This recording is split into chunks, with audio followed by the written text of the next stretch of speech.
River Till in Cheviot Hills, Scotland, in the year 1825, 25 men formed a company for the purpose of emigrating.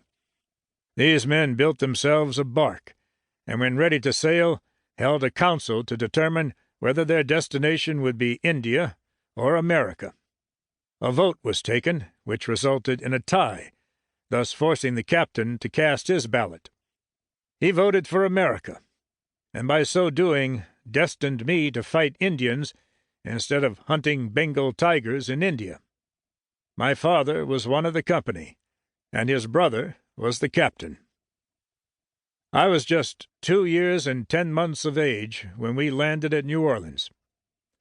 My father had means, and we traveled all over the States, finally settling in St. Louis 18 months later. Here I remained until I was 20 years of age, receiving 5 years of schooling. In the meantime, chills and fevers were undermining my constitution, and the doctor ordered a change of climate.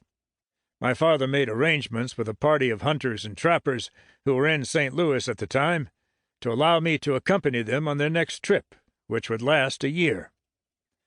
The party consisted of 8 men, all free trappers, with Bill Williams and Perkins as leaders. These 2 men had had 15 years' experience on the plains amongst Indians and had a wide reputation for fearless courage and daring exploits. A good trading outfit was purchased, 1/3 of which my father paid for, giving me a corresponding interest in the trip. We started in the spring of 1842 with wagons and pack animals, making for Independence, Missouri, which was the headquarters for all mountaineers in those days. At Independence we sold our wagons and rigged up a complete pack outfit, as our route would take us where it would be difficult for wagons to travel. I was still wearing my city clothes, and mountain men present asked Williams what he was going to do with that city lad in the mountains. This remark cut me deeply, and I hurried to the frontier store and traded all my fine clothes, shirts, and dickies, which were worn in those days, for 2 suits of the finest buckskin, such as these merchants always kept on hand to fleece greenhorns like myself, making 500% profit in the trade.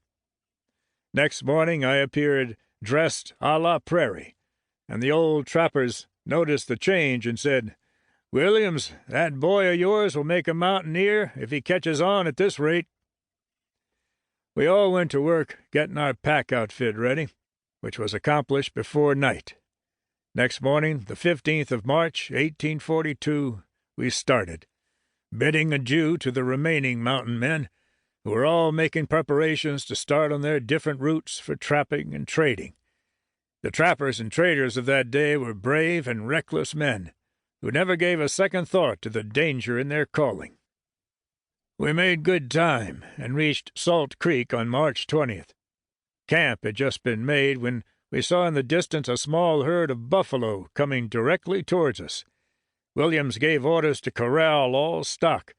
No second order was needed with these mountain men, who acted in unison like a flash when occasion called for action. The stock was barely secured when the buffalo passed in close vicinity of camp, followed by 30 painted Kiowa warriors. A wild and savage-looking outfit they were. I had seen many Indians in St. Louis at different times, but none so wild and savage as these were. It was at this time that I received my first lesson in how to deal with wild Indians, or, more properly speaking, how to control their overt acts. Our packs were placed in a triangle, answering in case of need to a good breastwork. Each man was armed with a rifle, 2 pistols, a tomahawk, and a large knife, commonly called toothpicker. Besides this, 2 of our men had bows and arrows, and were experts with them. The Indians came up and examined our outfit, and demanded pay for passing through their country. Williams gave them to understand that they could not go through the outfit, nor would they receive pay for passing through the country, informing them that this was Pawnee country. The Kiowas at that time were semi-hostile, robbing and killing when it could be done with impunity. I stood by Williams during the